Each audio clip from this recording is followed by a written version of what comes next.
c'est un peu loin non, mais quand ce qui même. était intéressant, c'était que la personne qui était la plus proche de moi sur le Pacifique, c'était quand même celui qui était dans la Station Spatiale Internationale, mais une fois toutes les 1h30. Il était sur à 400 km, hein, donc juste un peu plus haut. Vous avez l'impression d'être suivi là-bas.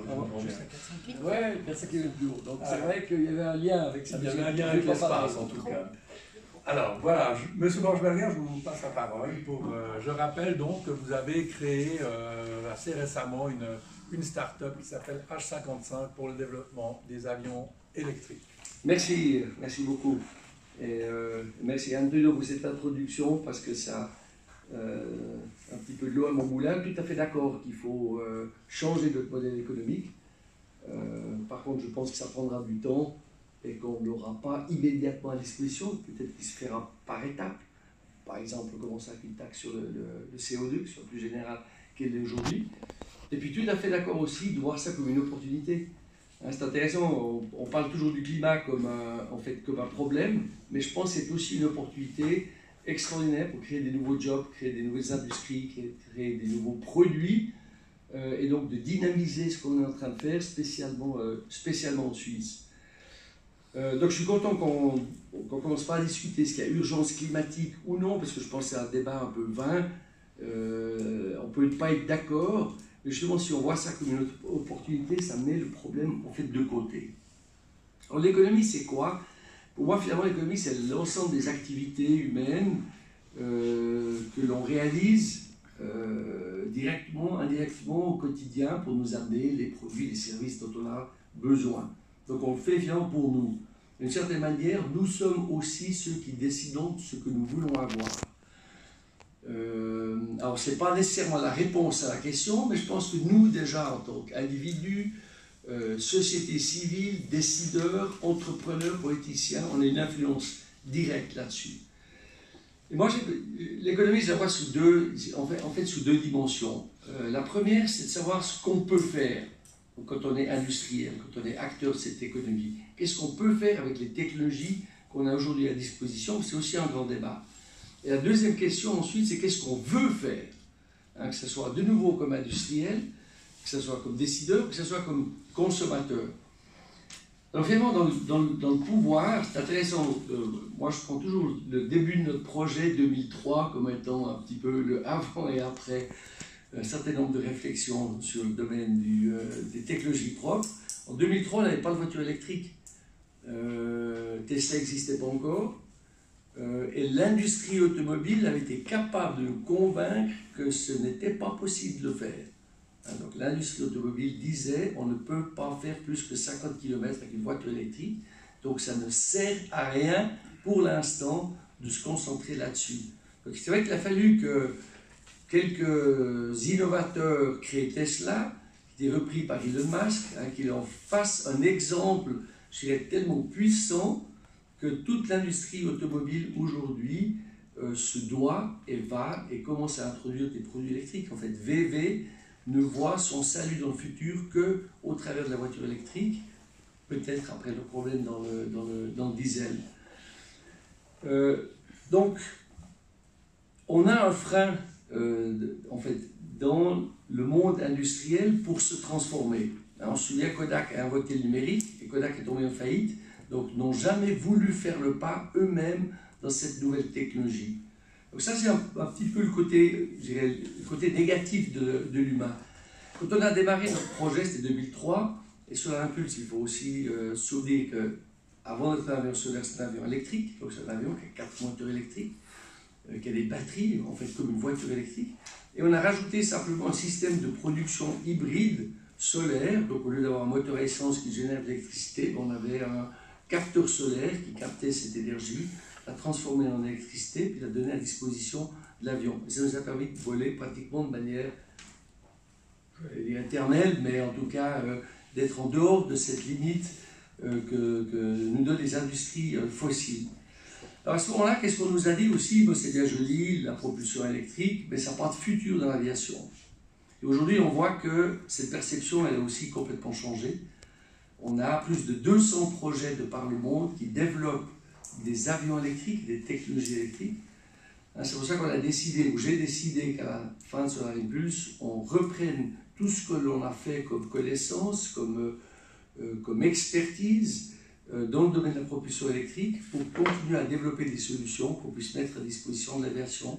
La première application qu'on a aujourd'hui, c'est un avion qui est destiné à l'écolage et à la formation des pilotes, qui n'arrête pas de faire des atterrissages et des décollages, qui fait beaucoup de bruit, qui pollue bien évidemment, qui vole généralement 1 heure. Donc j'ai quelque chose qui est idéal par rapport aux technologies qu'on a actuellement à disposition et donc qu'on peut faire de manière électrique. C'est notre premier projet, j'espère que c'est dans les aéroclubs d'ici 2 ans, le temps qu'il faut pour mettre tout ça vraiment sur pied. Mais je dirais que c'est une première étape. Donc on a des technologies aujourd'hui et ces technologies, elles sont pas seulement intéressantes au niveau du climat, mais elles sont intéressantes économiquement. On prend une voiture électrique. J'ai un ami qui est le Tesla et qui a roulé 180 000 km. Il n'a jamais changé ses plaquettes de frein. La seule chose qu'il a fait, c'est changer ses pneus. Il n'y a pas besoin de maintenance. Le plein pour lui, c'était maximum 15 francs suisses. Pour une voiture équivalente, c'est 100 francs si on met de l'essence. Pas parce que le courant est meilleur marché, mais simplement parce que la voiture est très efficiente. Donc toute l'énergie qu'on lui met, elle est utilisée pour la propulsion et donc pas dissipé pour la majeure partie en chaleur, comme c'est le cas du moteur à combustion. Donc c'est économiquement intéressant. C'est vrai que les premières sont plus chères, parce qu'il faut mettre sur place l'industrie, mais c'est un produit qui sera économiquement hyper attrayant pour le consommateur. Donc on a des solutions. Maintenant, qu'est-ce qui freine finalement? Vraiment, c'est beaucoup de choses. C'est notre capacité à changer, comme je l'ai dit en tant qu'industriel. Vous prenez la production d'énergie solaire. Aujourd'hui, vous produisez de l'énergie solaire avec des panneaux photovoltaïques dans un pays ensoleillé entre 2 et 3 centimes le kilowattheure. Dans un pays qui l'est moins, comme l'Allemagne, on est à 4 centimes le kilowattheure. Et ce qu'on produit avec l'énergie fossile est entre 6 et 7. Donc elle est beaucoup plus bas. Donc on est déjà hyper compétitif. Alors il faut le stocker, c'est vrai. Et même si on met le stockage dedans, on se rapproche de ces 6 ou 7. Donc on est très compétitif avec ces technologies. Par contre, très souvent la production elle est délocalisée. Donc quand vous êtes un distributeur, un producteur d'électricité, vous avez l'habitude d'avoir 3 centrales, d'acheter un petit peu à l'étranger quand vous avez besoin. Vous distribuez ça à vos clients, vous avez les câbles qui sont établis, vous avez les compteurs dans les maisons. Chaque mois, vous passez, vous récoltez vos sous. Donc vous êtes très satisfait de votre modèle économique. Et de changer cette manière de faire, c'est très compliqué. Ça demande une nouvelle informatique, ça demande peut-être des personnes qui n'ont pas les mêmes compétences. Donc on a un très grand frein. Nous on était à Hawaï pour vous dire qu'il y a du solaire, qu'il y a de l'éolien, qu'il y a du géothermique, mais plus que n'importe qui. Eux importaient encore, alors ça a peut-être changé maintenant, mais en 2015, importaient encore les énergies fossiles des États-Unis ou d'ailleurs et vendaient le courant à 35 centimes le kilowattheure. Donc avec une marge confortable, mais avec des énergies qui sont bien évidemment pas celles qu'on aimerait avoir aujourd'hui. Donc pour faire cette transformation, on a besoin du monde politique. Le monde politique met en place des structures, potentiellement des lois, des règles, mais qui permettent à ce que ces nouvelles technologies trouvent leur place et ne soient pas bloquées par ce qui existe. Et ça, c'est très important. C'est pas facile à faire, mais c'est très important. Mais vous l'avez mentionné aussi, si on introduit la voiture électrique, le choix du consommateur, c'est sur l'endurance, mais aujourd'hui on est pratiquement à 400-500 km, donc je pense qu'on est dans des produits qui sont hyper attirants. Par contre, le consommateur se dit où est-ce que je vais la charger, le nombre peut-être de bornes de rechargement est insuffisant, l'alimentation électrique n'est peut-être pas suffisante pour alimenter suffisamment de bornes, donc on a besoin de cette infrastructure. Et quelqu'un va se jeter à l'eau là-dedans. Et c'est là où le monde politique peut stimuler finalement cette évolution. C'est vrai que le monde politique, lui, finalement, il va bien évidemment aussi réfléchir par la manière dont il est élu. Et si nous, comme société civile, on ne se manifeste pas de manière suffisamment claire, le message ne passe pas. Et je pense que c'est un petit peu le deadlock qu'on avait pendant de nombreuses années. On a vu simplement un certain nombre de jeunes descendre dans la rue, et le PLR, qui n'a jamais voulu entendre parler des questions du climat, commence finalement à introduire ça dans son programme. Alors peut-être pas de la bonne manière encore, peut-être pas suffisant, mais j'ai l'impression que le pas était quand même important psychologiquement.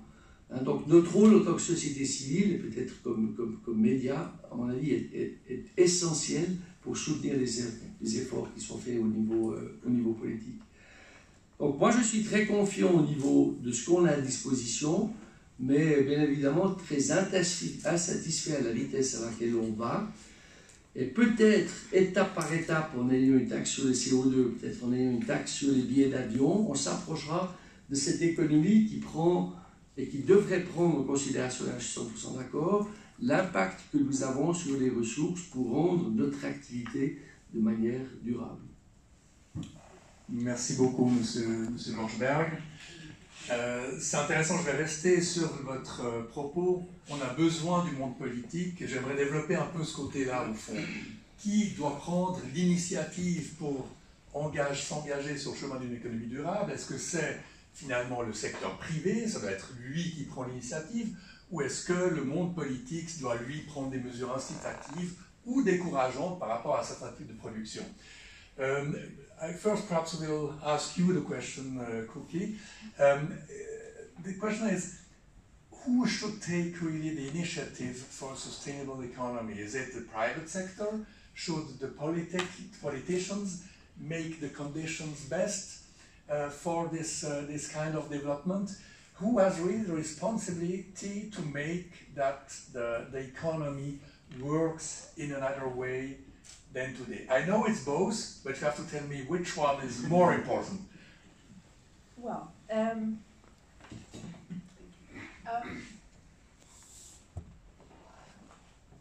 good question. Well, I would say if you're a business person, you are also a citizen.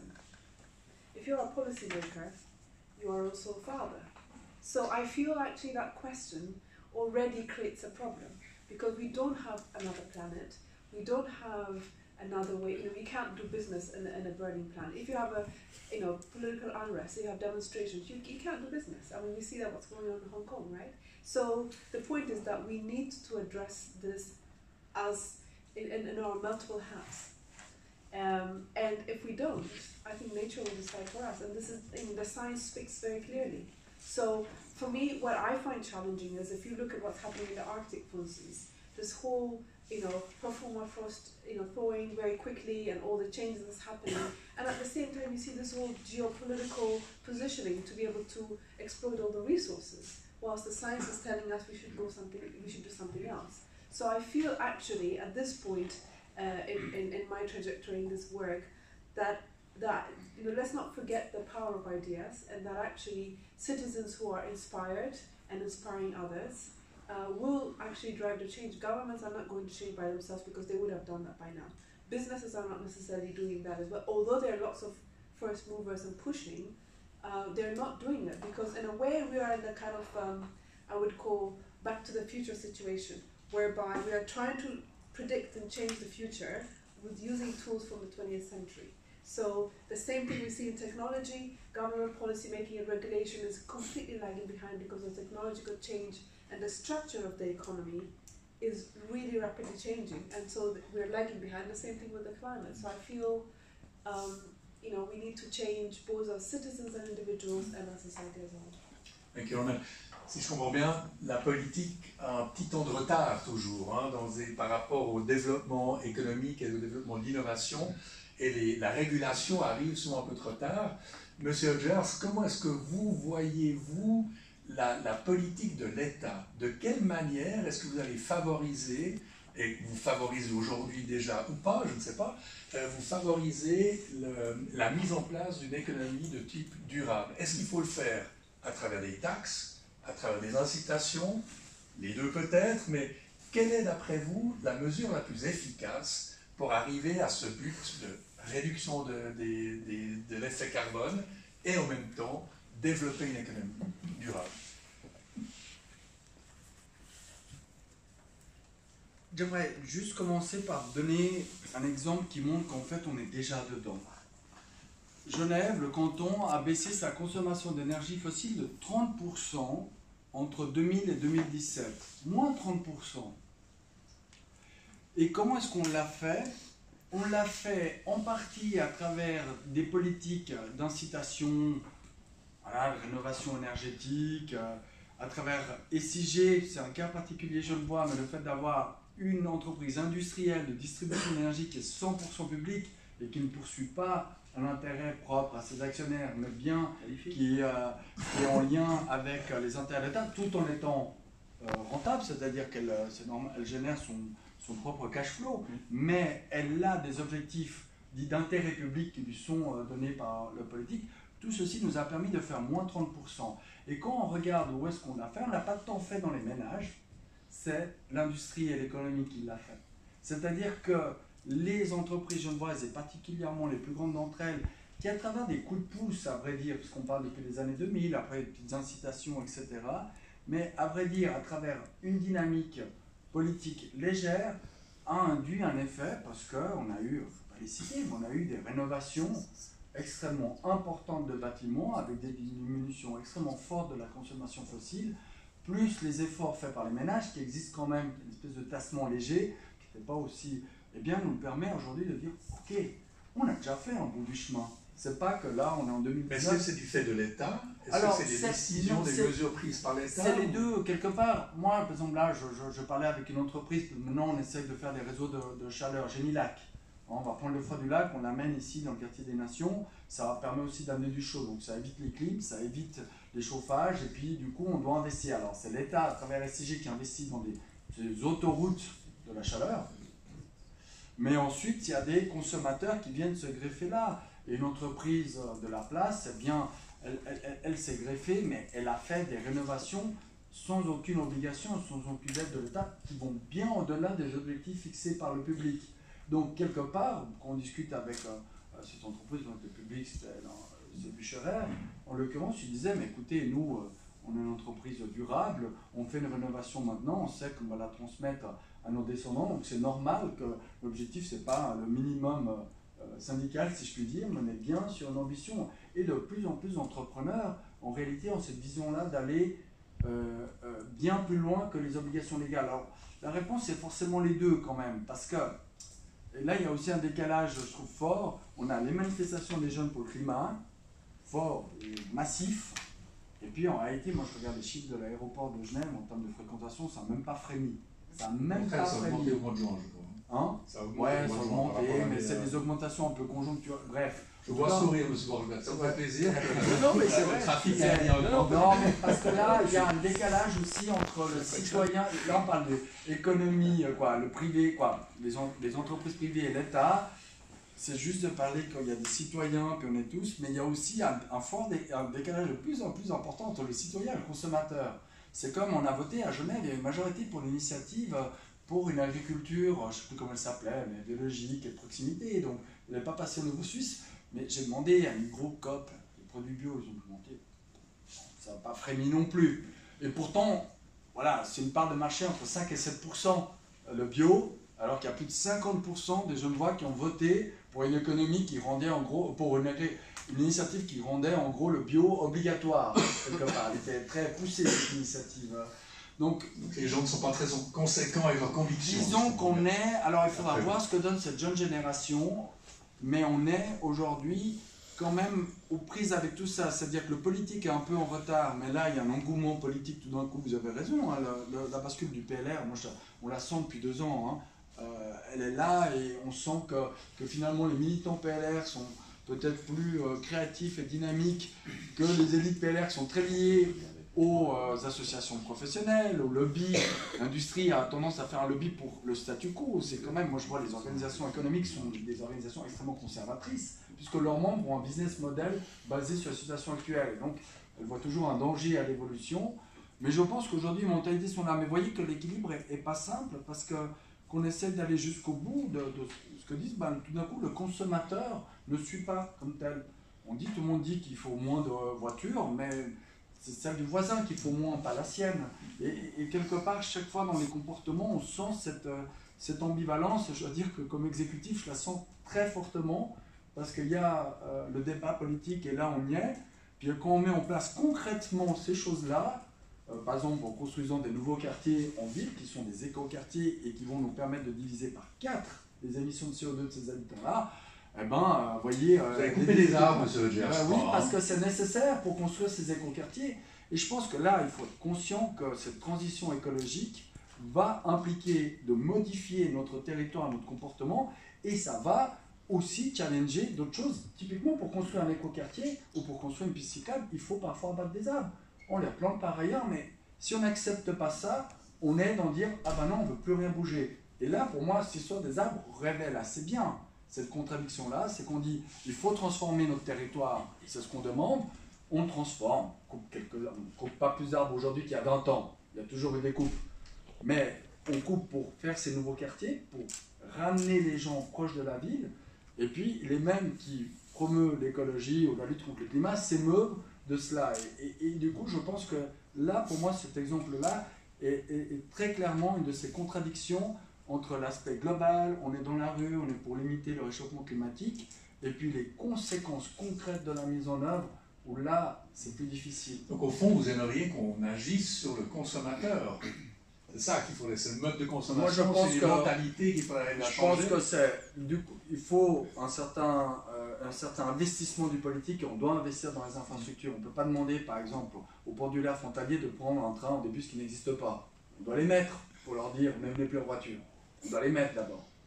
Ensuite, il faut que l'innovation et la technologie soient là, parce que ça nous permet, ça ne résout pas tout l'innovation technologique, mais ça nous permet quand même de fortement réduire le gap. Et à la fin, il faut que les comportements suivent. Et c'est un peu une valse à 3 temps, cette histoire, quand même. Et avec la schizophrénie, citoyen, consommateur, où on voit, je trouve aujourd'hui, un très fort gap, quand même, qui se crée entre une opinion publique très, disons, positive, dynamique, mais des consommateurs qui, pour l'instant, mais c'est vrai que c'est une contradiction qui apparaît tout le temps, et un des facteurs qui revient sans cesse dans cette contradiction, c'est le facteur coût ou le facteur prix. Et M. Borchberg, je vous pose la question, si vous arrivez à faire voler un avion 100% électrique, mais que son siège pour le même trajet coûte 2 fois plus cher que pour un Boeing traditionnel, est-ce que vous pensez que vous arriverez à faire le plein de votre avion? Et est-ce que votre technologie, elle est économique au sens primaire du terme? C'est essentiel. Je pense qu'on ne peut pas introduire de nouvelles solutions si elles sont beaucoup plus chères que les autres. Hein, donc c'est essentiel qu'économiquement ça soit intéressant. Simplement un petit exemple pour notre avion de formation pour les pilotes. Au départ, cet avion ne coûtera pas plus cher, on aura, je pense, à peu près les mêmes coûts qu'un avion traditionnel sur ce qu'on appelle la base du cost of ownership. Donc, le coût total d'utilisation de cet avion pour un aéroclub sera au pire le même qu'un avion à combustion. Et avec le temps, ça va baisser et ça deviendra intéressant. Donc, il faut que ça soit attractif.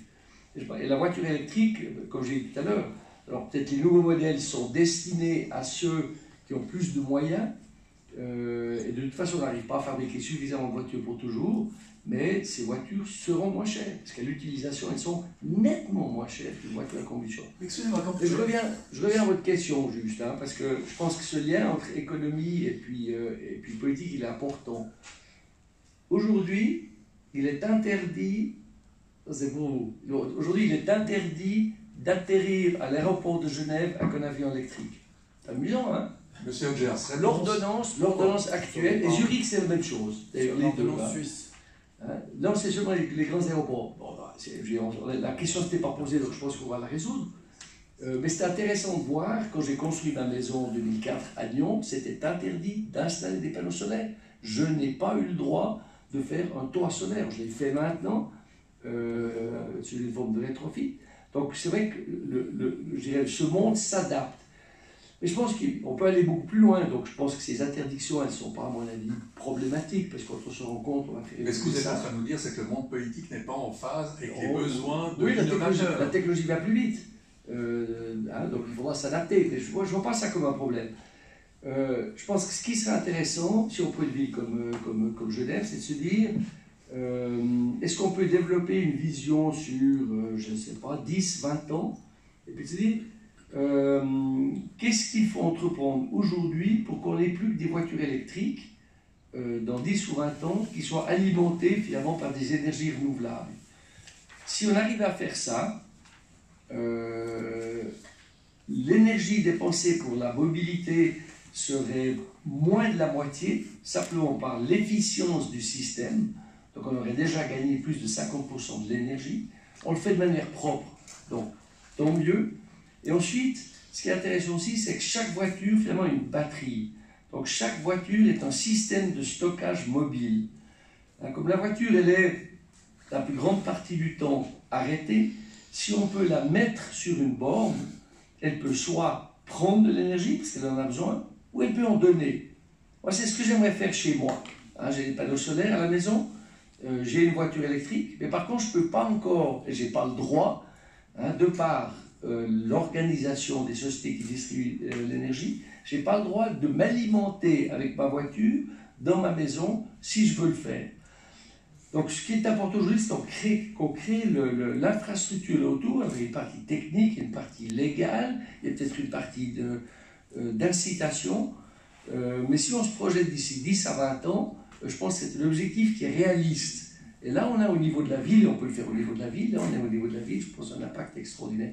Donc, comment est-ce qu'on peut faire, c'est finalement une question à vous, comment est-ce qu'on peut faire, comment est-ce qu'on peut s'asseoir autour du table. Moi, je suis un acteur aéronautique, donc je ne suis peut-être pas le bon interlocuteur pour la voiture, mais je veux bien m'asseoir au niveau aéronautique par contre avec vous. Comment est-ce qu'on peut faire pour se préparer et puis permettre à ces technologies de se mettre en place? Monsieur Angers, la question vous revient? Tout à fait, et on a un programme d'incitation là-dessus. Et on revient sur la nécessité, vous voyez, que le public et le privé aient le monde de concert. Quand il y a eu l'avènement au XXe siècle, la voiture privée, on a planifié non seulement les autoroutes, mais aussi les stations d'essence, qui sont privées, mais leurs endroits ont été planifiés pour éviter qu'il y en ait deux à côté, pour éviter qu'il y ait un trop gros morceau d'autoroute sans. Donc il y a toujours eu un regard de l'État, je dis, parce que parfois, chez les libéraux, on pense que le privé peut tout faire.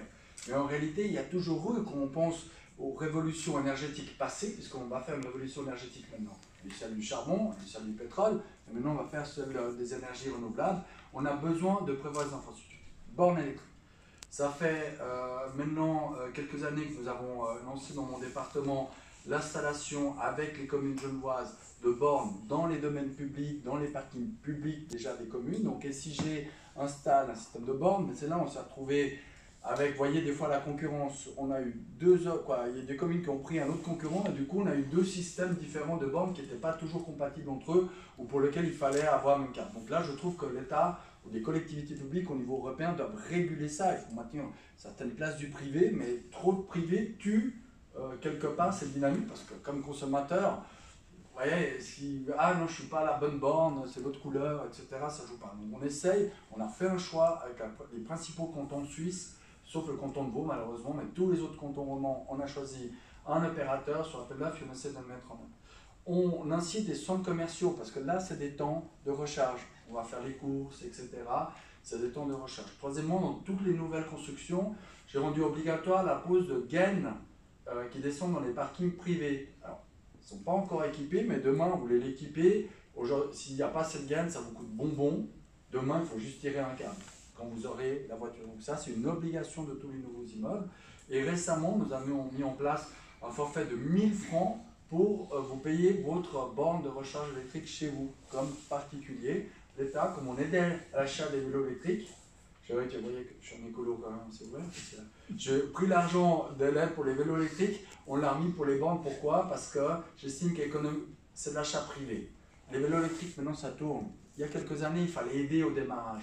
Aujourd'hui, les gens investissent 3 à 5 000 francs dans un vélo électrique, et puis voilà, c'est leur mode de transport au quotidien, donc il n'y a plus de raison vraiment qu'il y ait un subventionnement public. On a utilisé cet argent maintenant pour les bornes, et je pense que ce qui manque, c'est la généralisation de ce système. Alors là, on le fait à l'échelle d'agglomération, mais vu que les gens achètent quand même des voitures, et c'était un peu le problème de Smart à l'époque, pour faire autre chose qu'aller dans la ville, eh bien, c'est les réseaux européens. C'est comment est-ce que je traverse la France avec cette même question-là et les temps de recharge. Et c'est là où on a la technologie, même si elle progresse fortement, on ne peut pas faire un plein en 5 minutes comme on le fait avec l'essence. Et du coup, que ça veut dire qu'on est en voyage avec les enfants derrière, on doit s'arrêter. Et c'est là où on doit réfléchir le réseau autrement. C'est pour ça que demain, je pense que les stations-service vont disparaître des villes, parce que c'est des moments où on s'arrête rapidement, et que les centres commerciaux, les endroits où on se garde plus longtemps pour d'autres raisons, eux sont les vrais centres de distribution. Puis la recharge électrique, vous connaissez technologiquement, plus la borne recharge rapidement, plus elle doit être puissante, et donc plus c'est très cher à installer et compliqué à gérer. Plus vous avez une recharge lente, l'idéal c'est à la maison toute la nuit, moins c'est cher l'installation même parce qu'on a une infrastructure moins puissante. Et c'est ça qu'on va mettre en place. Merci. Alors avant de vous passer la parole, j'aimerais encore poser deux questions, une à Madame Cookie-Antegaber d'abord. Là on a parlé, we talked about questions and problems of a rich country right now. And you were emphasizing the question of the equilibrium, the balance between south and north. I would like how you see development in the north that would be more profitable also for the south. Should the growth go on like it's going on today, or should it be slowed down so that there is a kind of new balance between south and north? What would you say to the northern countries? So your question is whether the economic growth in developing countries should continue as business as usual? Exactly. Or should in the northern countries the growth be slowed down, and it would be perhaps profitable also more profitable for the southern countries? Well, I'm not going to go into discussion about the merits of the steady state or economic growth, whether we can. That was exactly the question. But what I would want to say is as follows. First of all, the science tells us that the impact of climate change and the warming of our planet has different impacts in different parts of the world. So the negative impact is actually different in different parts of the world. Some islands are more impacted. Some parts of Africa have huge negative impacts, as in Latin America and the Arctic and so on. So, in effect, the unequal distribution of the negative impact of climate change also requires us to actually work in solidarity, which I think is why it's so crucial in the time when multilateralism is actually being questioned. We need more of that because we need to have solidarity in addressing the impact of climate change, whether it's adaptation or mitigation. If you talk about whether economic growth in the West or developed countries could continue as usual, I mean, the second biggest economy is China. So if we are talking about in terms of where the economic growth is happening, it's not necessarily going to happen in the West, actually. If you look at the demographics, if you look at India, if you look at the demographics in Africa, where there's, a huge amount of youth growth, and the impact is going to happen in the South. So it's more about actually how do we transform that economic growth, those changes in those parts of the world, to become more sustainable and to actually go that trajectory of leapfrogging to more using renewable energy, building mass transit systems, and not just, because you need to build the roads. So for electric cars, for instance. So we need to think about in a different way how we organize the cities in these places. So in fact, it doesn't even matter as much what's happening in the West. Right. So the real big challenges are actually in the South, in China, in the East. And of course, and we will meet again to discuss that, because it's a total it's the same topic, but really. But we do need to reduce our emissions here. I mean, you cannot expect, somebody who's trying to aspire to have a better life to say, well, you need to, stop eating meat or don't fly, while we are actually having, a huge amount of emissions. But you think that these countries, in developing countries, should adopt the same criteria than we have today for sustainable development in industrialized countries, in the older countries? Or? Well, the point is that with the SDGs, with the whole negotiation of the SDGs, was actually having the equality, the kind of, we are all having to deal with this now, right? So to have the climate justice, to have the equality between, grandfathering of the emissions and so on. And I think if we really think about, we have one planet, we need to deal with it. We need to acknowledge our kind of lifestyle has a huge contribution, whether it's outsourcing it, whether it's the companies that, are doing the work that outside the mining companies who are Swiss. I mean, we need to really think about it as a global problem, right. To find solutions that are globally usable, which is what we need to be doing. Because if we start to think about us against them, we're not going to be anywhere. Okay. Thank you. Monsieur Borchberg. Maybe one word on this, because I think it's an interesting question. I think we are the biggest polluters. We are the biggest polluters. So let's start basically with our countries, Europe, United States, on the western side. I think if we develop interesting solutions, they will be adopted by other countries, interesting economically, and they will have to be interesting economically. If not, it's not going to work in our country either. So when it's going to be interesting, the country from the south will adopt it as well. So I think let's push it here first before we push there. D'accord, donc Regarding développement, China, I wouldn't be too worried because these guys are moving much faster than we are. They're number one in solar, they're number one in wind. They will be number one in autonomous car. I was on a panel in China last year with the World Economic Forum, and the Chinese representative was saying, we have two advantages over you. The first one is that we can transform our infrastructure overnight, which means road, if we need a barrier, paintings, because the pedestrian, of course, is the risk. But what is more difficult for us, we can educate our people, which they start to do. They social score. So if you cross where you shouldn't cross, you get a negative score because they identify you immediately through cameras and so on. I don't argue it's the best system, but that's what they try to do. So they will get this technology much faster than we are. And I tell you, they know they are polluted and they know it's a problem for them and they are acting in this direction. I mean, in one day, they said they forbid all the scooters on combustion engine and said from tomorrow they will be only electric. And everybody had to buy an electric évidemment, scooter. dans la politique incitative, c'est une politique assez directive qu'ils peuvent utiliser, ça c'est certain. So they will do it. They will.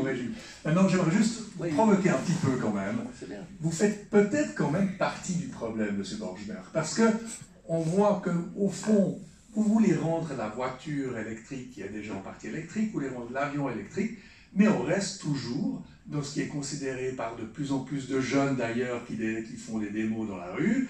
Ça reste une absurdité. Une voiture, qu'elle soit électrique ou non, vous continuez à être seul, entouré de... Alors une voiture électrique, c'est 3 tonnes ou je ne sais pas combien, et c'est le concept même de la voiture individuelle qui devient totalement absurde. Qu'elle soit électrique ou non, ça va continuer à brûler beaucoup d'énergie, et est-ce que c'est ce que vous êtes en train de perpétuer pour l'avion également? Vous êtes dans un vieux système. Vous avez 100% raison. Pas parce que je suis dans un vieux système, mais qu'on doit faire évoluer ça. Et la meilleure manière d'avoir une voiture qui est autonome, finalement qui n'est plus la propriété d'une personne, mais qui est au service de la collectivité, c'est la technologie électrique. C'est grâce à cette technologie qu'on arrivera à le faire. Mais mon rêve, c'est de ne plus avoir de voiture. Moi, je ne supporte plus la voiture. Je conduis le moins possible. Je trouve ça ennuyeux et c'est une perte de temps. Mais je pense grâce à ces technologies, on va y arriver.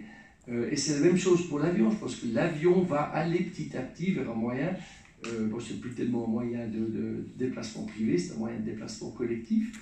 Il va se faire aussi de manière autonome.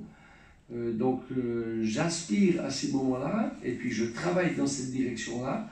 Mon objectif est d'avoir un avion autonome au moment où je perdrai ma licence de pilote pour des raisons d'âge ou de santé. Donc il faut faire vite. Mais votre objectif n'est pas d'avoir moins de trafic aérien, si je comprends bien. On peut dire ça? Je ne pense pas qu'on aura moins de trafic aérien, mais je pense qu'on peut rendre ce trafic aérien propre. Par contre, il faut être capable de développer les sources d'énergie renouvelables en parallèle au développement de ces technologies de transport et cette mobilité. C'est vrai que si la mobilité, elle nécessite des usines à charbon, c'est pas encore ce qu'il faut qu'on ait, bien évidemment. Donc il faut qu'on construise les deux ensemble. Mais comme je l'ai dit au départ, produire l'électricité par soleil aujourd'hui coûte nettement moins cher que le produire avec de l'énergie fossile. Merci. Alors, est-ce qu'il y a des questions dans la salle?